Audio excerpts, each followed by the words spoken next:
I'd like to start by showing you a few diagrams. Purchasing the Haynes manual was essential for this repair due to the location of the stator itself. On this particular model, the stator is located behind the valve cover just beneath the thermostat housing. It's referred to sometimes as a chimney style stator.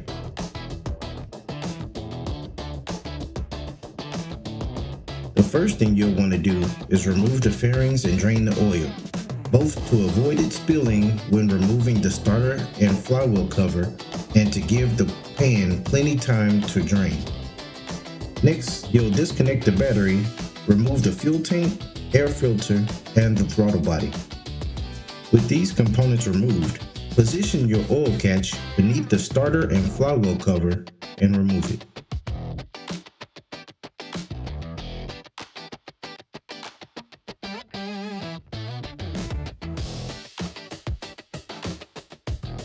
Inspect the cover for metal flakes. This will be the first indication of how extensive the damage could be.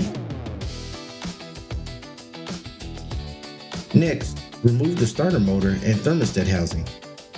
Take note that coolant will waste and should be cleaned thoroughly from the area to avoid contaminating the oil. Also, it's a good time to consider changing the O-rings and the thermostat.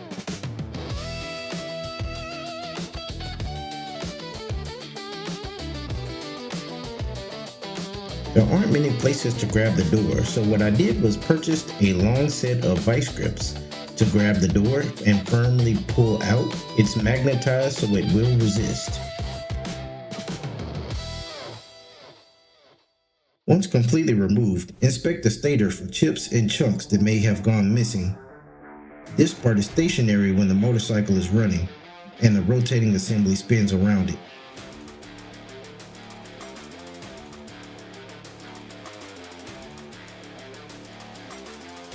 Next, you'll want to check the rotating assembly. Look for any large or small debris that could fall into the valley during its removal. Needle pliers and a magnet will come in handy. When ready, remove the rotating assembly by removing the clutch cable bracket above the clutch basket cover. Once removed, you'll see the opposite end of the rotating assembly held by a bracket with 3 screws. Remove the bracket and you'll be able to push the assembly free from the bike by hand. Once removed, inspect the assembly. Try to account for large chunks and missing pieces. Take note of the position and the condition of the washers, snap rings, and the gears at the end of the assembly.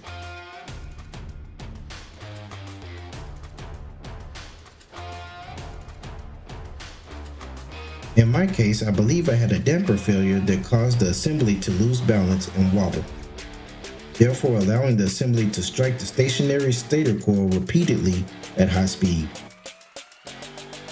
At this stage, you should remove the oil pan and clean it thoroughly. The debris is magnetic and it's better to remove it here than to rely solely on the oil filter.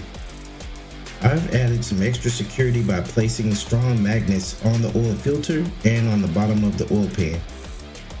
You should plan to flush the motorcycle at least once. You should wipe the housing clean of any debris before reinstalling the new parts.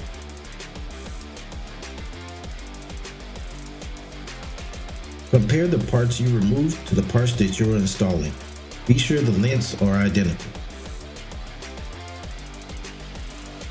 When securing the coil to the door, be sure to use blue Loctite or a similar strength adhesive.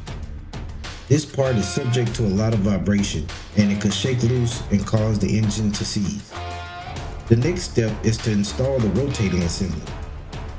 Note the twin gears at the end of the assembly. The inner gear is spring-loaded and you must use a screwdriver or a pick in order to force them into alignment on the clutch basket. You'll know it's properly seated when the teeth are flush with those on the clutch basket.